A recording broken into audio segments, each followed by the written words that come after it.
Living life sounds like a very broad, open-ended topic, which has arms, legs, and wings.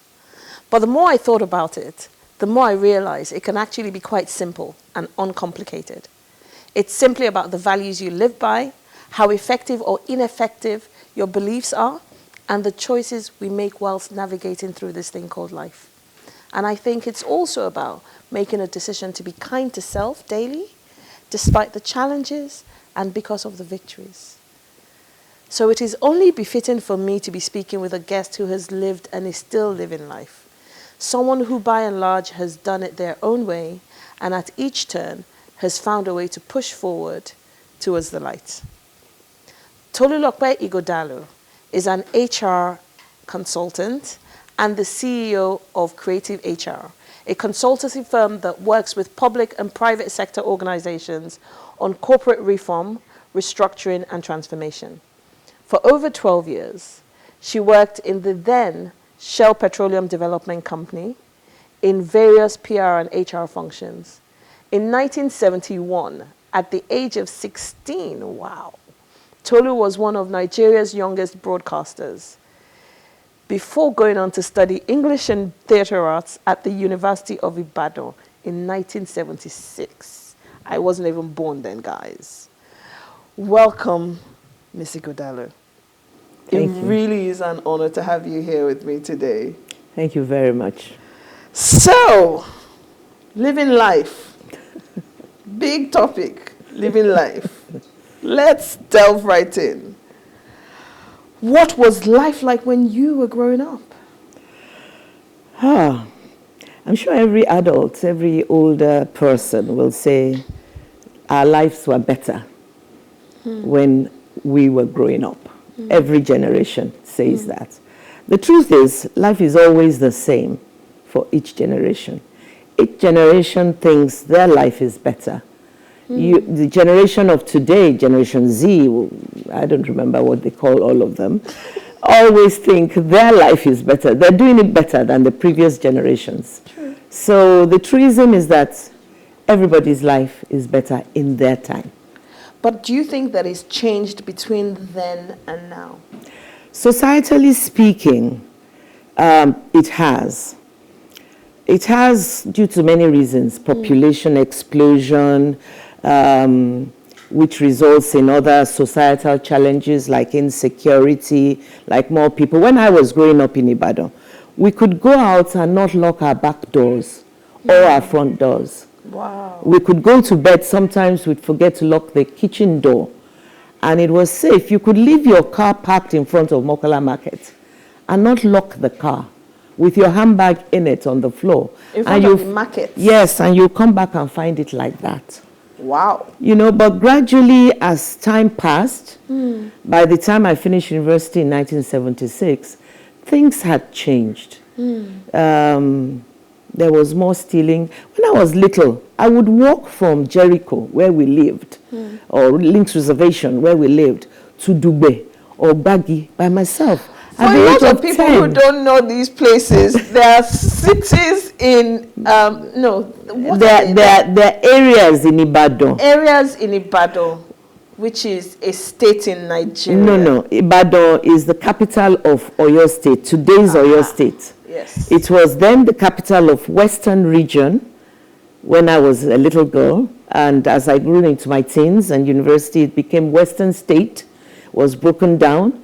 Western Region extended as far as Lagos was part of Western Region in those days. Lagos State, which is now Lagos State, was part of Western Region. Then it was broken into two. Lagos State was excised, and then we had Western State. It's interesting we're having this conversation because already we're digressing into history lesson, which is a lot of fun because a lot of us don't even know these things. So you heard me just make a bit of a boo-boo there by saying Ibadan is a state when I should know better. It's to be expected. If history is removed from school curriculum, that's the result you get.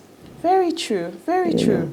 So I'm gonna go back to this topic of life then and now. Which version of it is better? Then or now?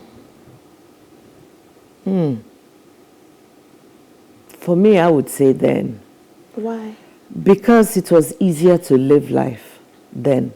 You knew what was expected of you. And we all generally worked from the same template, the same standard. For instance, the curriculum in schools, primary school, was the same across the country. The same curriculum that you had in Ibadan is what you would have in Enugu or you would have in Newi, in all the government schools, as well as the very, very few private schools. The private schools were usually, you know, church schools, Catholic, Anglican, and so on. But looking at that, there are some advantages and benefits to living now. Yes. For instance, communication is easier. There's social media. You know what's going on. Information passes across much faster. As a result, you can influence life, you can influence society, you can influence things much quicker. As a result, something is going wrong in society or in your environment, you can put it on social media, and before you can say Jack Robinson, everybody is in on it. People are commenting, people are saying this is not right, people are, and society, government, establishments have been brought to book, have been made aware. Whereas in those days, you would have to write it, publish it, and get some newspaper to publish it before things got known. Also, today, there is a greater expansion in knowledge. General knowledge as in the knowledge of the combined people, community, what they call, I forget the word now,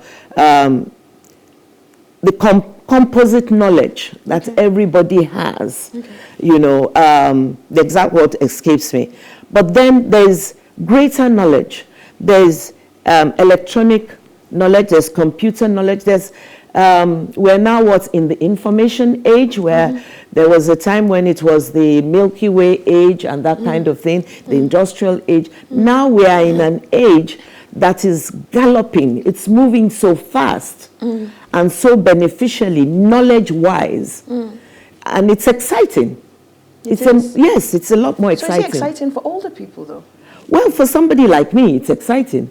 And I think it's exciting for older people.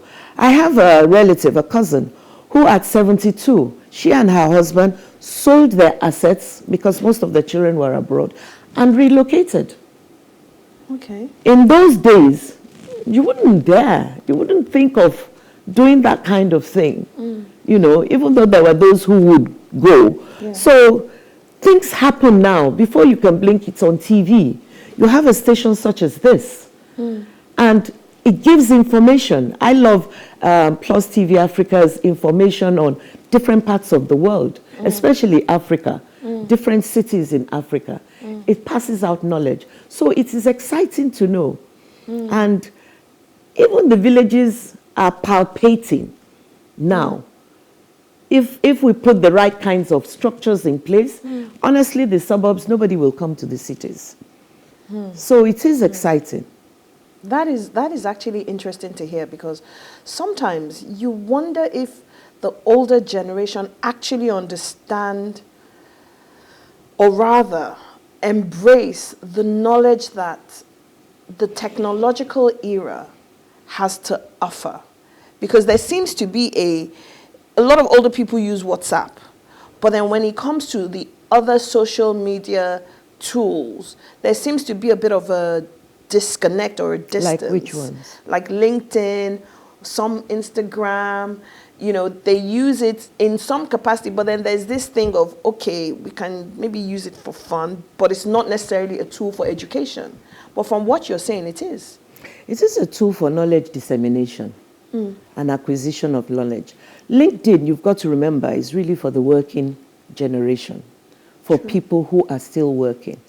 The older people, I believe you're talking about, are usually people who are retired. When they're retired, what need do you have of LinkedIn? You're not looking for work. Although LinkedIn is beginning now to have a social aspect to it, where you can communicate with people in your area of and interact and interrelate and exchange information. Instagram, I'm not on Instagram, for instance. The best I do is WhatsApp, you know. But Instagram, a friend of mine just told me that You're not on Instagram? I must put you on Instagram. It's exciting. You go onto the Nigeria platform, you know what's going on everywhere, you know who's doing what, who is doing. I do it, I listen to it, I participate to relax, to laugh, you know. And I said, oh, I never thought of Instagram like that. Yet, other people, younger people, use it for their business. Very true, very true. That is, it's actually quite interesting to just listen to how you analyze the past and the present. Is there a point at which both can marry to help build the future? Well, the truth is, from my perspective, yet again, if you don't learn from the past, you will make mistakes for the future and for the now. There's a lot we can learn from the past. But there are lots of things in the past that pass on to the present and to the future. It is what keeps community, society, the sociological aspect of living life going. The things that teach us the values, the principles, the right way of doing things, creates our standards and teaches us how to be and how to be right.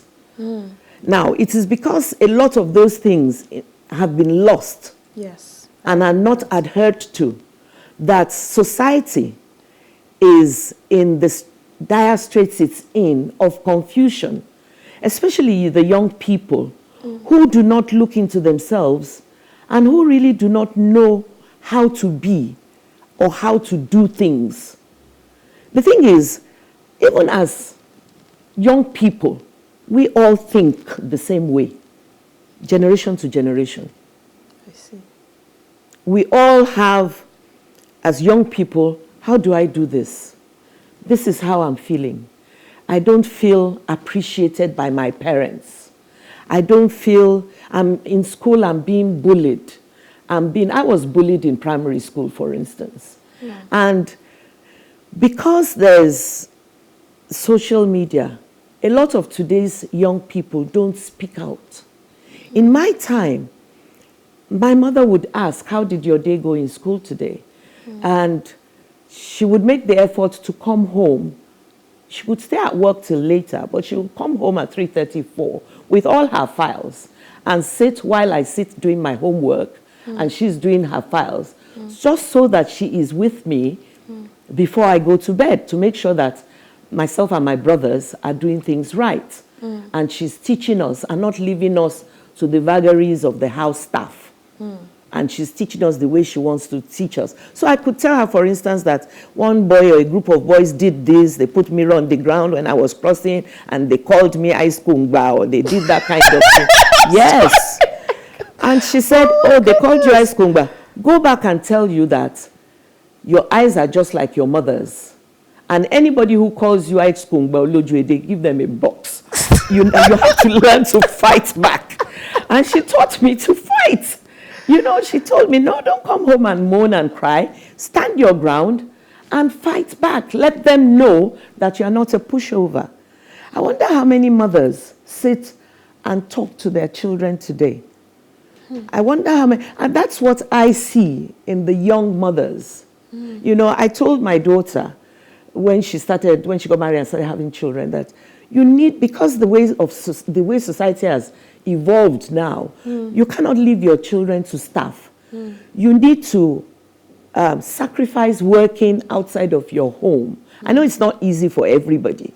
I've counseled many young women, and I've said to one, she was working so hard and all that, I said, leave your job. Find something you can do from home, so that in these few years, just 10 years of your children's growing, you are there for them. You can see what's going on. Or do a job where you don't have to go into the office every day. I used to work in a consulting firm, and I employed a young Indian girl. I think she was Indian or Pakistani. And one day she came to work she was very, very efficient, very good. In tears, she wanted to resign. And I said, what happened?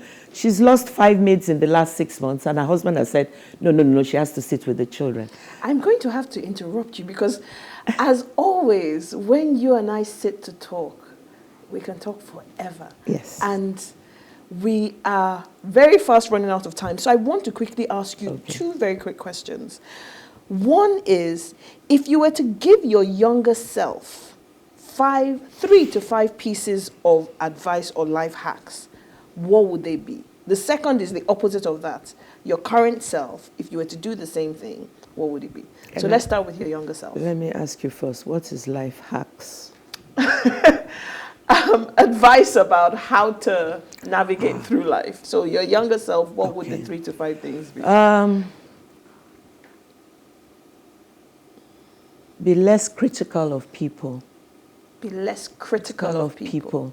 I grew up with very high standards, and I don't have patience for unintelligent people. It's a bad thing to say about oneself, but I had to understand that everybody's intelligence is different. It is not that people are not intelligent, but the exposure is different. So be more patient with people. Try to see things from their eyes. Don't give up on them if they are not responding. Sometimes you need to bring out people in a different way. So secondly, I've said be more patient, haven't I? Yes. Be more giving. Be more giving. Be more giving. Okay. You know, everybody has problems. You're not the only person. I'm not the only person that has. So be more giving. Be more generous. You know, also, in those days, I did a lot of things then. Some things I did, my parents would probably turn in their grave if they knew. But I can't really think of 5 things. Fair enough. You know, because I did everything. I was given my head by my mother. She would allow me to do anything I wanted to do. We'll sit and discuss it, you know. So, and I was made to think a lot, analyze things a lot. I was given standards. And once I kept to those standards, especially with regards to if you're confused, talk to God and that kind of thing. But for myself, for today, be more independent. You know, not be so scared. Not give in to depression. Go out and make friends. Don't wait for people to come to you. Because I live alone now, you see. So I get depressed sometimes. Do other things that you've never done before. You know. So you've said a lot, and I've achieved my objective. Oh. And as always, we've run out of time. My goodness, that was quick. It was, wasn't it? Yes. But now I'm going to do what I said I wasn't going to do at the beginning. I can do it now, yeah? I guess so. She's my mom, guys. If you don't already know that, we look alike.